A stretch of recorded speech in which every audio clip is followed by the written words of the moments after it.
Hello and welcome to A Flat Pack History of Sweden, the podcast that's going through Swedish history one step at a time from when the first humans arrived here until the present day. I am Chris. And I'm Elsa, and this is Law and Order Medieval Sweden Unit, Part 2. Down, down, down, down, down. I was wondering if you were going to do that this time, seeing you did it last time and it wasn't the best. No, last time in part 1 we talked about how I like to watch old clips of Law and Order and my terrible attempts of doing the theme tune. Yeah, so I don't think we need to go over that ground again. What are we going to talk about this time? We are going to continue on from where we left off last week. So if you haven't listened to that episode yet, that's episode 35, I suggest you do so before listening to this. It will make a lot more sense if you listen to part 1 before part 2.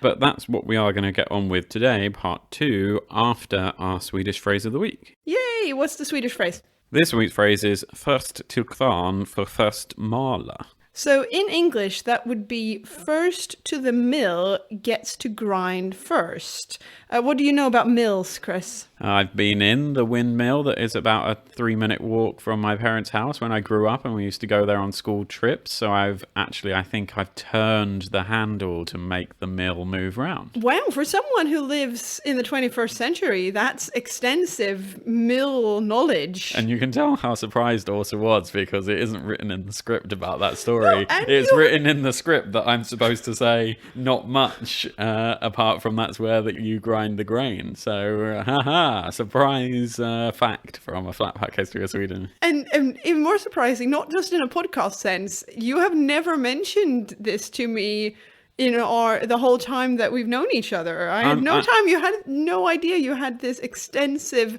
mill knowledge. Well, not only is this mill, it's the, what's it called? It's the Blatchington Mill in Hove. It's used as a polling station in general elections, and it's always on the BBC website, which gives lists of exciting polling places. So you can vote in the UK general election in a windmill. That has to be one of the coolest polling stations ever. Yeah, unfortunately, even though it's the closest one to our house, we were in a different area, so we got to vote in a boring church hall instead of the windmill. Oh, that's a shame. That was an amazing tangent that we went off on there, but should we try and get back to the Swedish phrase först till kvarn för först mala?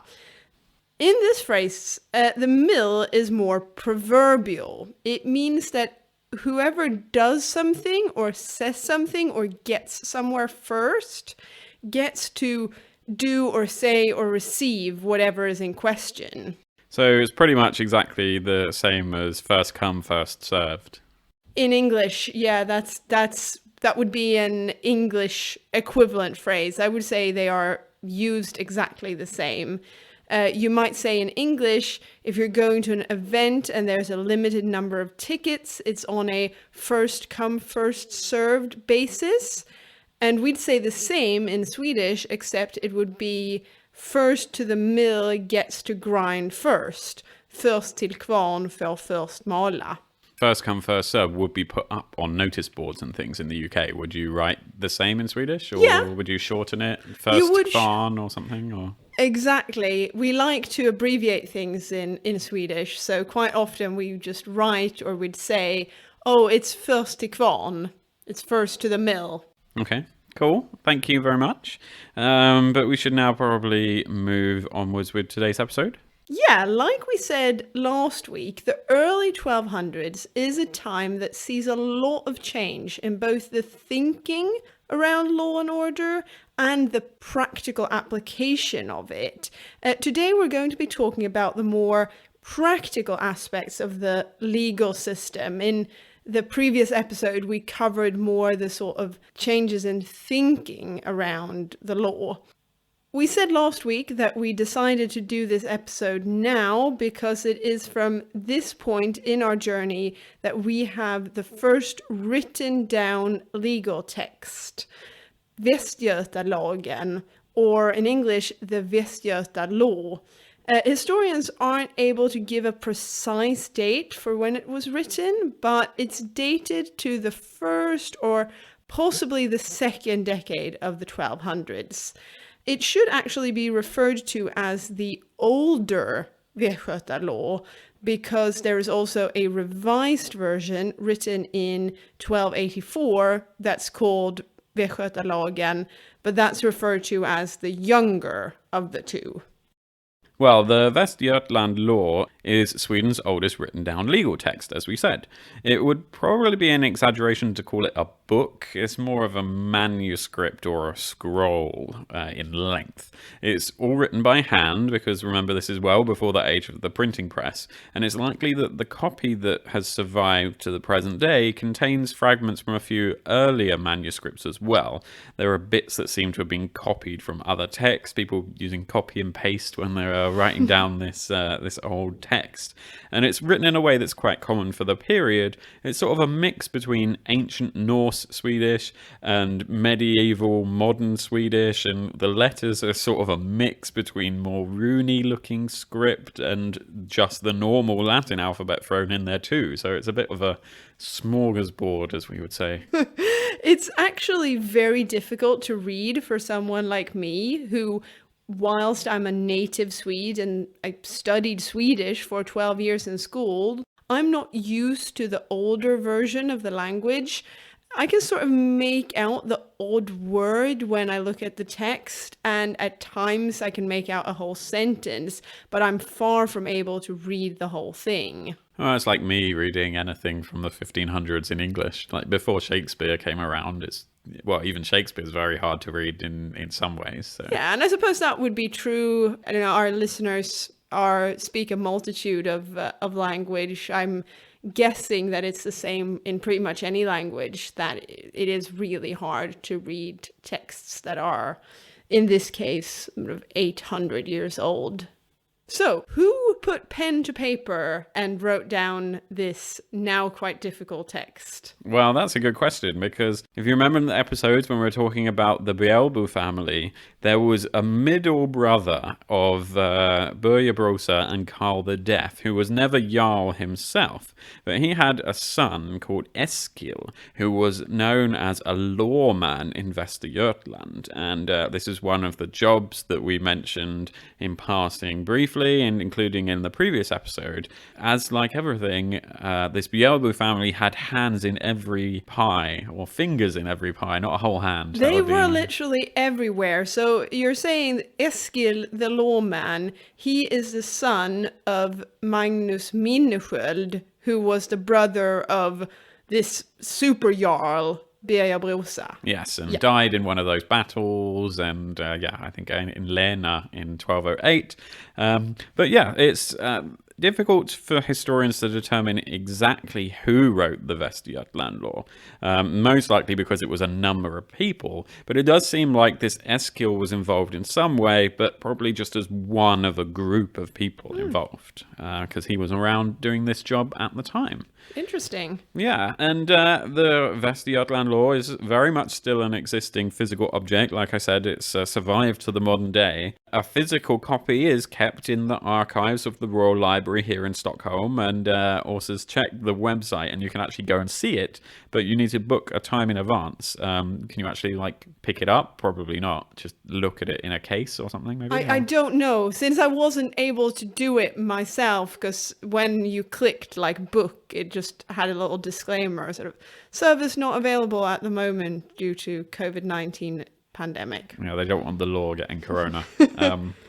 Okay, but that's cool. That's on our to-do list for later on then, maybe. Definitely, and it was quite fun when I was on the library website, because obviously everything is catalogued in the same system, and the interface is the same for borrowing everything that the library has. So the process is the same if you want to get a Harry Potter book or if you want to get the oldest surviving copy of the Västgöta law, which is just something I found quite funny. Borrow Harry Potter. Borrow Sweden's oldest legal text. Yeah, interesting. I'm sure they don't let you take it home, though. No. There is a little disclaimer that says you can't take it home. You can only read it on the library premise, which is probably a good idea because you don't want to risk like people taking it home and getting coffee stains on Sweden's oldest legal text, I suppose. No, that's a very good idea, I think. But yeah, there's nothing stopping you from going and having a read. All you need is a library card, which is free and quite easy to get. Even if you're not a Swedish resident, meaning you don't have a permanent address here in the country, which is something they ask for when you sign up for a library card. You can get a temporary library card just so that you can access it if you're here for a short period of time. So that's always something to do. If you're bored on a rainy day in Stockholm, you can go and read the Västgöta Law. Or at least go and look at it, even if you can't read it because it's so old-timey Swedish. Yeah, read might be the wrong verb to use. Go and look at it. Yeah, cool.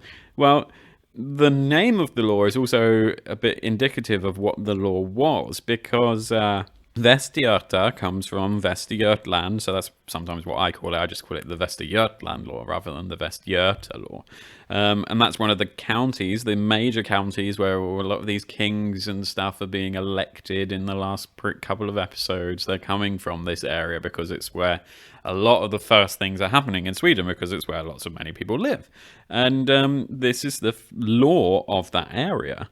And it's the first written down legal text. And it's then followed by many other laws, all named after the other counties that they applied to. So the Östergötalagen for the county of Östergötland, Upplandslagen for the county of Uppland, and so on. Because unlike in Sweden today, where we have one law that applies to everyone in the country, the laws of the Middle Ages were county-based, meaning they were much more local. One law applied to one part of the country, with another applying to another part. In fact, the legal system in Sweden and all of Scandinavia at the time functions a bit like the law does in the United States today, where both what the law says in the sense that one thing can be legal in one state or another, and what the punishment might be, varies from state to state. Indeed, that's a good modern day comparison, both in terms of power structures and in legal matters. Sweden had very strong local traditions. The county was a strong concept and a strong identity marker. Many historians see this as an important reason behind the slow emergence of a strong monarchy and a strong nation state in Sweden. The fact that so much was connected to the county level, including legal practices, so that made it more difficult to establish things on a national level. There were some national laws, just like there are federal laws today in, say, the US, and kings at the time were often interested in strengthening these national laws as part of a general effort to unify the nation under their rule. One example of a national law was the Edsöres law, with ed being the Swedish word for oath, were laws issued by the king that local rulers had to swear an oath that they would obey and implement these laws. These Edsöra laws are interesting because they have to do with the idea of criminalizing not all violence, but excessive violence, and marking some areas as protected. Part and parcel with the Edsöra laws come the Frids laws, which literally translates to English as the peace laws or the tranquility laws. The idea was that certain spaces or certain times or people were sanctuaries. These places or times or people should be kept in peace and tranquility, and therefore it was worse to commit a crime in that place or at that time or against those people. A bit like in ancient Rome, you weren't allowed to kill people in a temple, and you could shelter in a temple from soldiers and things.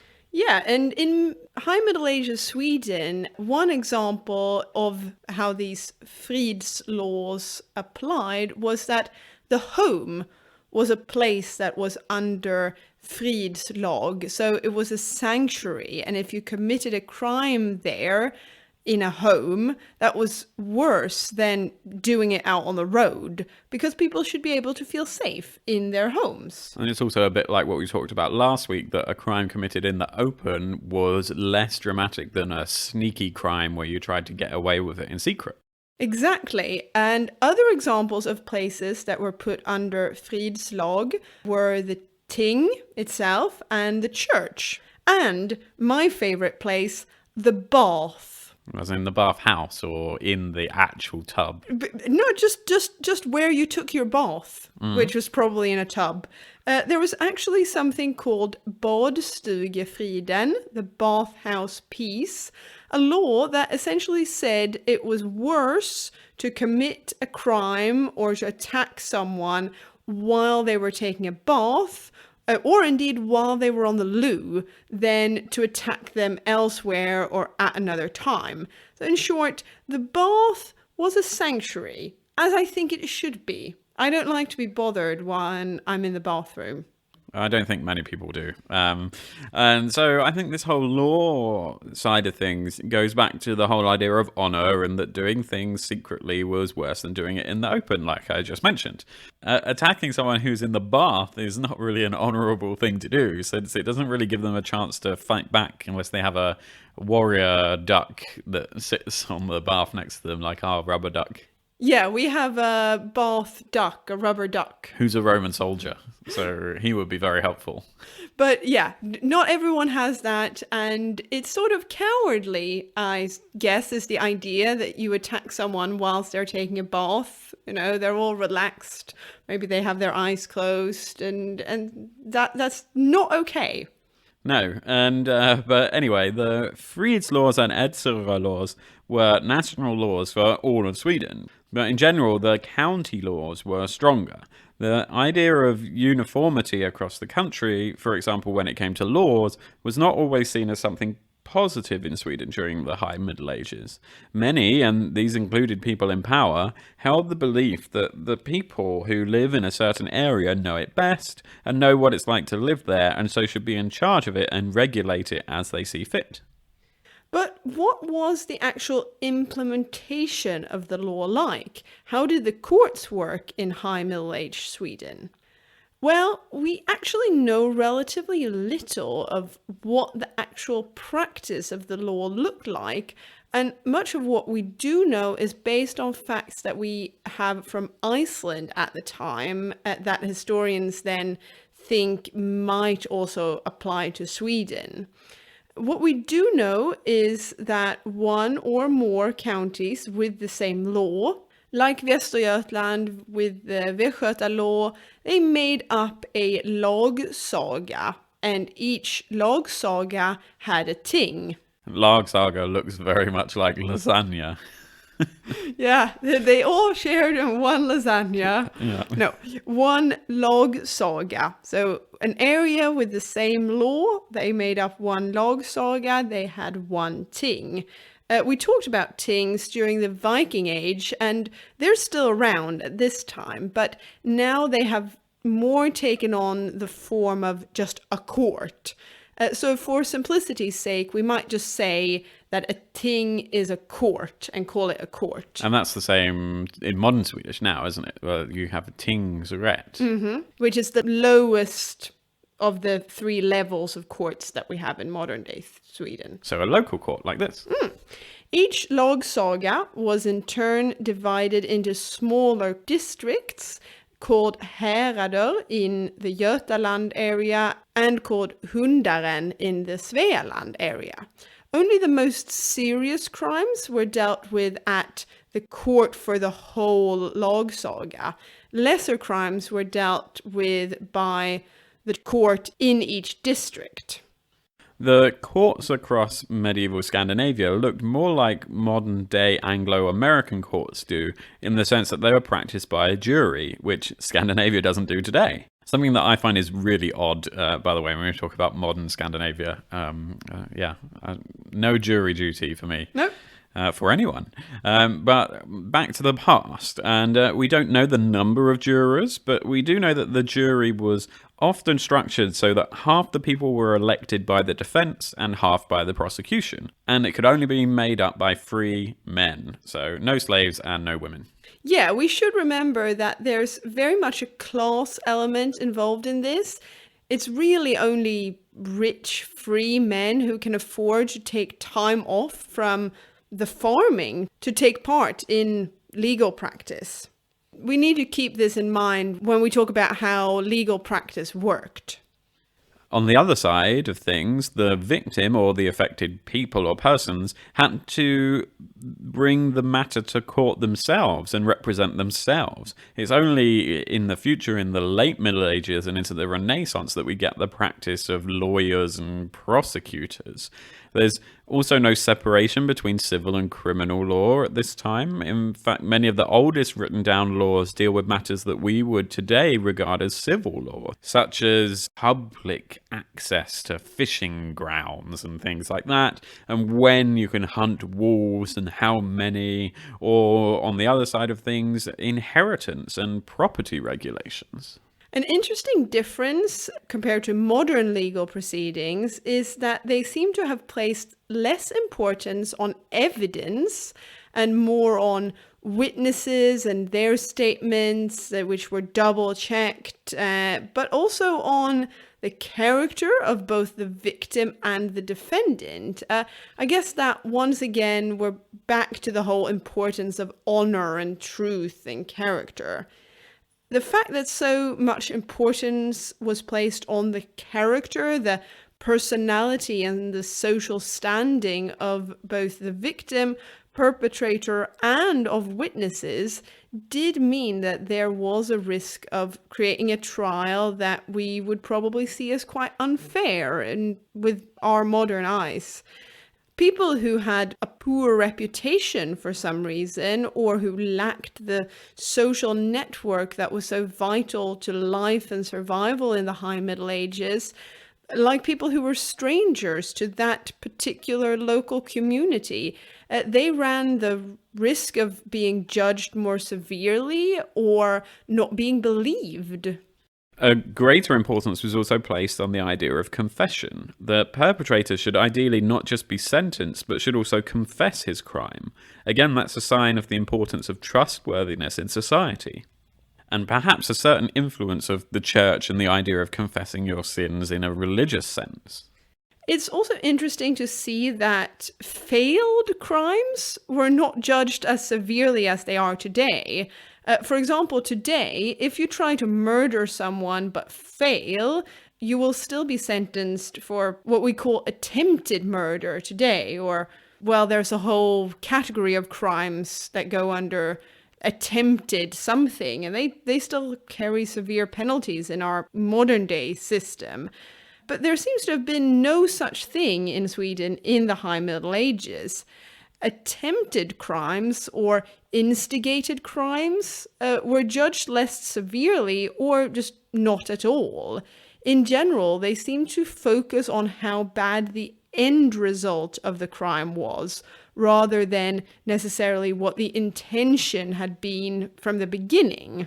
Presumably there was a difference because attempted murder, you might stab someone and they don't die, but you've still stabbed them, so you could be punished for stabbing someone. But if you ran up to some person in the street and tried to steal their melon but didn't grab it off them in time, then they presumably wouldn't then prosecute you because you didn't do anything and you don't have the melon.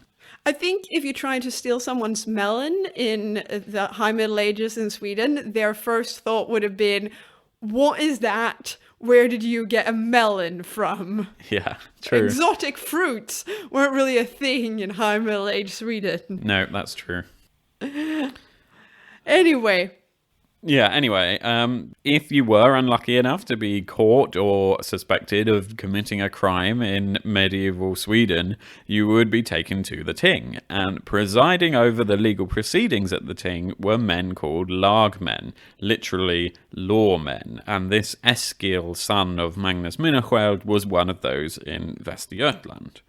This role has been around since the Viking Age, and a lawman was in many ways the most important and most visible civil authority in a time where the Swedish state was pretty invisible in most people's everyday life. The king wasn't riding around every single village and showing his face, so you just had to listen to your local representatives and authority figures.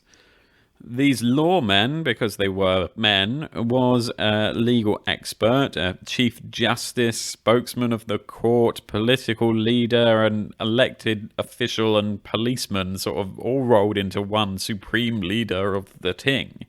These lawmen were elected, so in that sense it was at least a quasi-democratic process, but they were elected for an unspecified amount of time, and they almost always came from powerful families, like the Bjelbu family, because these are the people who have the time and the influence to be lawmen, not just Björn on his farm who has a few cows and thinks, oh, I'm going to be the lawman this week. He's not going to get elected. No, because Björn needs to always tend to his cows and always farm, or he's going to starve. Yeah, and nobody would vote for him anyway. There wasn't a formal education required to be a lawman, but you should be knowledgeable about the law and have a strong ability to negotiate and be eloquent. Alongside bishops and, of course, the king, the lawmen were the most powerful and most learned people in Sweden at the time. Lawmen were also present and presided over elections of a new king, because remember, the monarchy is still not hereditary, especially as we've seen in the episodes with the Bjelbu family's dealings behind the scenes. So let's imagine you've committed a crime. Stealing this imaginary melon. And you'd been to the ting, you had been to court. The lawman and the jury has deliberated, and you have been sentenced. What were some of the ways you could be punished in 13th century Sweden? In some ways, punishments were more lenient than they are today, and in some ways they were definitely harsher.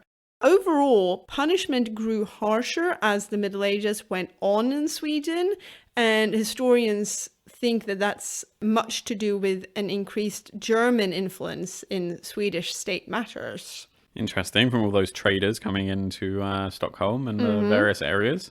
The most noticeable difference from today is that incarceration or imprisonment was not an option as a punishment at all, and nor had it been previously. There simply were no prisons, and there was no system of house arrest. Instead, fines were by far the most common form of punishment. We mentioned earlier how previously fines had been awarded both to the victim individually and sometimes to their family, and how not just the perpetrator but that person's whole family were liable to pay the fines. That's starting to change now, and fines are becoming something that only the perpetrator himself or herself can pay, and it's split between both the victim and the state. For the victim, the fine was perhaps more what we'd call indemnity or reparations today.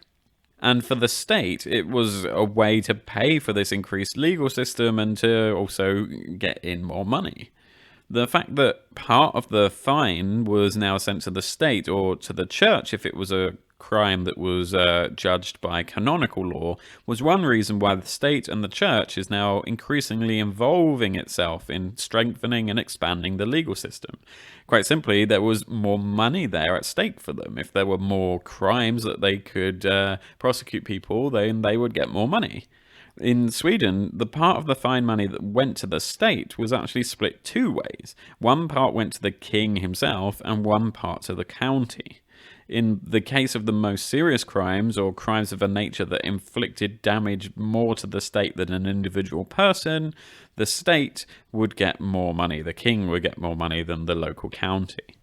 Quite naturally, the fine was higher the more severe the crime was. If a person could not pay the fine, the punishment could instead be transformed into hard labor.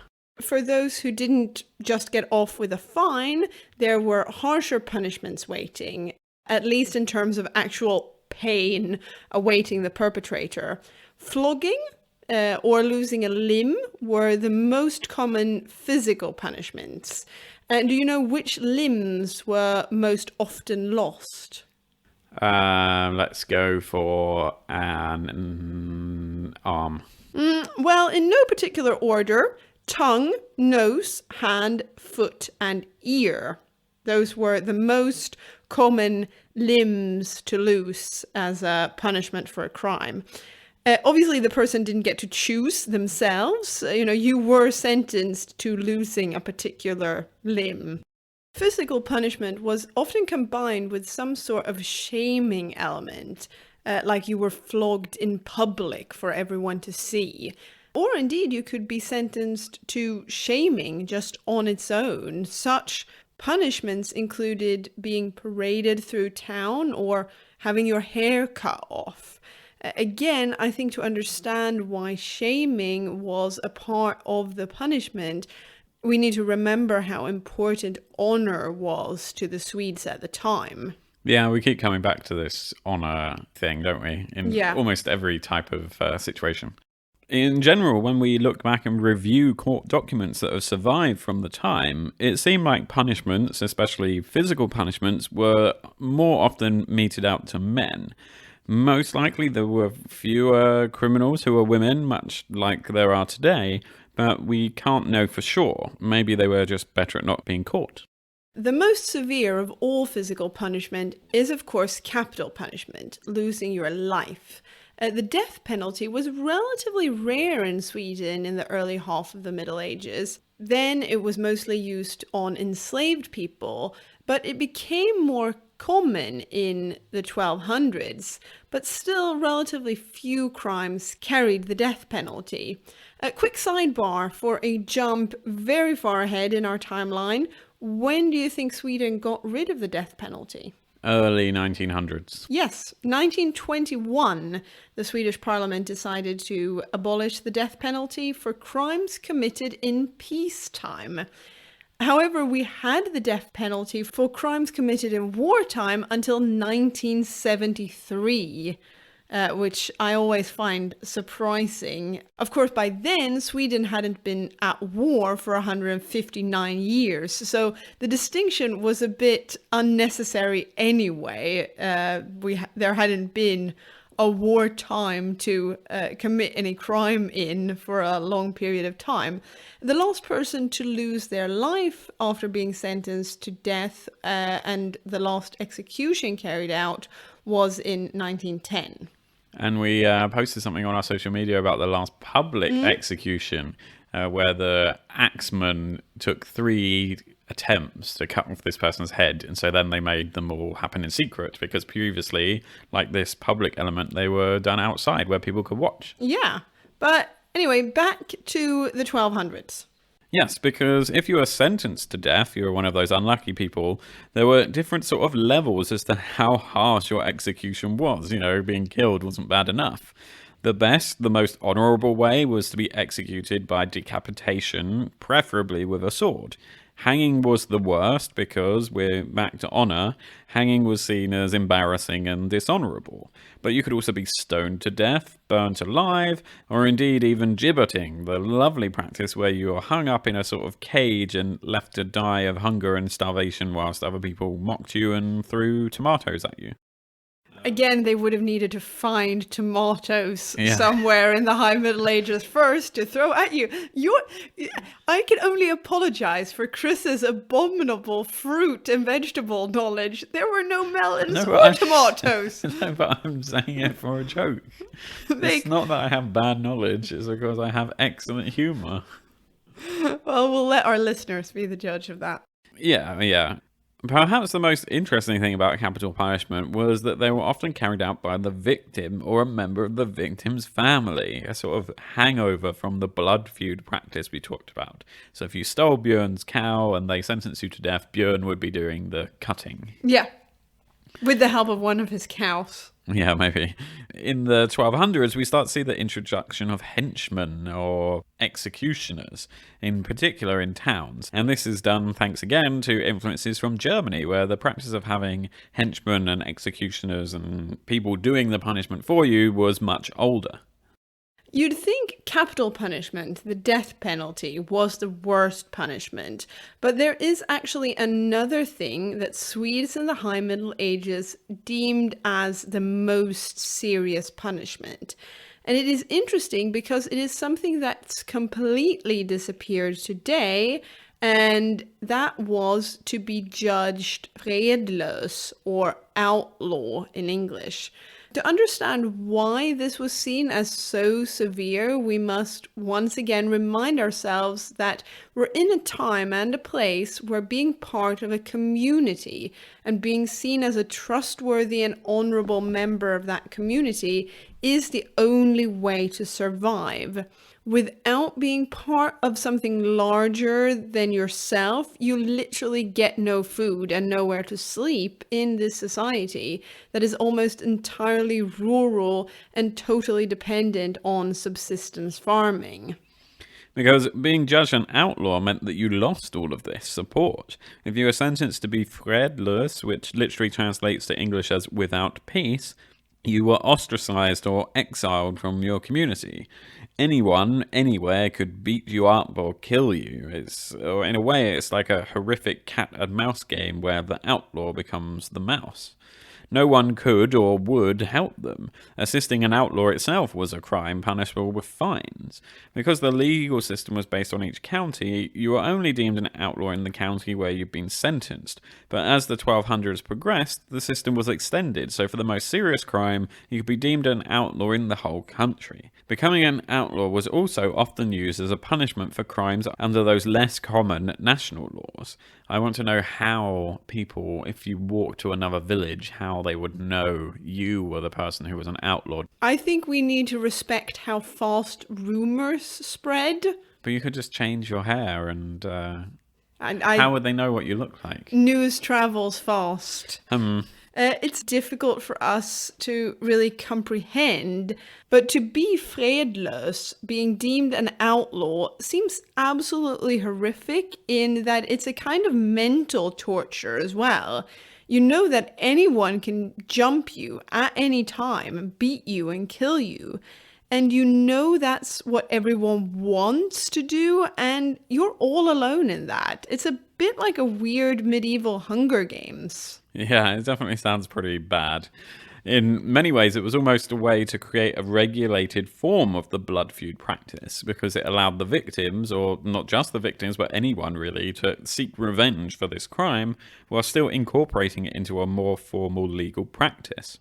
Becoming an outlaw is also a punishment without end, and we can also assume that most people who became outlaws died pretty soon. You could, in some cases, get out of it by paying huge fines, a practice that doesn't seem very fair to us with a more modern sense of justice, but we don't really know how often many people manage to do that. No, not nice. Not nice at all. But also very different from what the legal system is like today in terms of punishments. Yeah, I think the only thing that we have that's vaguely similar is if I committed a really bad crime in Sweden, Sweden could kick me out and send me back to the UK and remove my residency. But True. that's kind of the only thing that I think is very similar now. Yeah, but we wouldn't say that you were an outlaw and then just let you run and anyone could beat you up. No, they'd put me on a flight and kick me out that way. Looking at the whole topic of law and order, what struck me when I was reading and doing research was how some things were quite similar to how we think and act today in terms of legal matters, and other things were so entirely different. Yeah, I can see what you mean. It's not just that fredlös or being outlawed isn't a punishment today. It's how things like prisons, which were much more of a staple of the criminal justice system today, wasn't even a thing in the Middle Ages. The church is also being so much more involved back in the High Middle Ages, both in the theoretical sense, but also in the practical application of the law. Yeah, the church or any religion doesn't have their own legal system or measures to execute verdicts and punishments today in Sweden. And just the thought of that being the case is quite weird, I think, to us modern day people living in Sweden. Yeah, it's like if you're a bishop in the Church of Sweden today and you beat someone up in the church or steal loads of gold and silver, the church can kick you out of being a bishop, but then they have to give everything else to the police and let them sort it out. Yeah, and I guess That is actually a fairly recent development, that the church isn't all up in people's private lives with rules and laws anymore. I think that if we brought back the law that we talked about last week, that it was illegal for two people who weren't married to have sex, I mean, we'd have to prosecute half of Sweden's adult population if that was the case today. Yeah, or more. And we'll have many more reasons to come back to the topic of law and order over the course of our journey through Swedish history, because obviously as society develops and the time changes, so will the laws and regulations that govern the society. In terms of the main change that happened now in the High Middle Ages, the law went from oral tradition to being written down, and there's an interesting debate among historians if that meant that the legal system became more efficient. Were these new laws, like the peace laws that came about now and were written down, more efficient in practice than the oral tradition laws? The bottom line is we never really know for sure. Like we heard last week, some historians have theorized that the laws were even more entrenched when they were oral, because people heard them quoted out loud more, and in a society where a lot of stuff isn't written down and a lot of people can't read, it's easier for people to remember things that they hear rather than trying to decipher some badly, weirdly written text that they can barely read in any case. Yeah, I remember last week we compared it to how I remember my grandparents' old phone number, because I committed that to memory. I didn't have it in a phone book on my phone. But I don't know Chris's number because it's just always been written down in my phone and I just click Chris when I want to call it. Yeah, exactly. In general, there are theories to suggest that it was the fact that laws were written down that made them more cemented in society, this being one of the more important things that helped move Sweden into the era of rule by law. Either way, it's interesting to see what laws were around at this time, how they changed, and how they had an impact on people's everyday life. And speaking of everyday life, just as a side note, we should mention that just because Swedish laws were now written down, that didn't mean that most Swedes could actually read them. Partly because this is before the age of the printing press, so there would have been very few copies of these legal texts, whatever they were. But also because not that many Swedes could read anyway. We don't have any figures for literacy rates in Sweden at this point. In fact, we don't know for sure literacy rates until the 1700s, but it's fair to assume that it was relatively low among the general land laboring population. So yeah, they couldn't have read the legal texts anyway. So, whilst everyone was ruled by the law, far from everyone could practice it or even read it. Practicing law was something that very few people actually did, and those who did belonged to a section of society who could afford not to work the land or do their day job for mere survival every day of the year, and could take out time from their lives to be these lawmen. With that said, I don't think we have much more to add on the topic of law and order, Swedish High Middle Ages style, for now. Like Chris said, we will come back to the topic as things change over the course of history. But for now, next week, we're back with more royal drama in 13th century Sweden and more on the rise of a certain powerful family, the Bjälbo family, and one powerful man in particular, Birger Jarl. Exciting times, and our Swedish listeners will definitely know who that guy is. So it's time to tell the story to everyone else, which is going to be very exciting. But until then, don't forget to follow us on social media. We're at Flatpack History Sweden on Twitter, and you can find us on Facebook just by searching the name of the podcast, or you can send us an email on flatpackhistorysweden@gmail.com.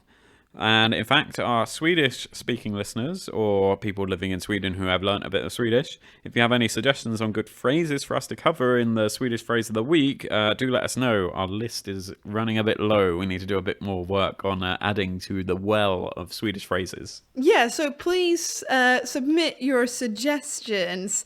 And don't forget to leave a review wherever you listen to us. It helps us get noticed and it makes us happy, happy, happy. And someone who has made us happy, happy, happy is Naomi Yehesko on iTunes. Yes, it's from the UK iTunes a few weeks ago. Very sorry, Naomi, with the your surname there and or your username. I'm not sure if it's your surname or just the username, but it's a 5-star, a brilliant podcast is the name of the review, and it says a really brilliant, comprehensive podcast on Swedish history. The hosts are very funny, and every episode is such a joy to listen to. Each episode is full of interesting things, including a Swedish phrase of the week. Well, thank you very much, Naomi. At least Åsa's very funny. Thank you. Chris is very funny too. He makes up for his lack of fruit knowledge by being a laugh. Yep, right. Now, time to throw tomatoes at Åsa, and we'll see you next week. Thank you for listening. Goodbye. Splat.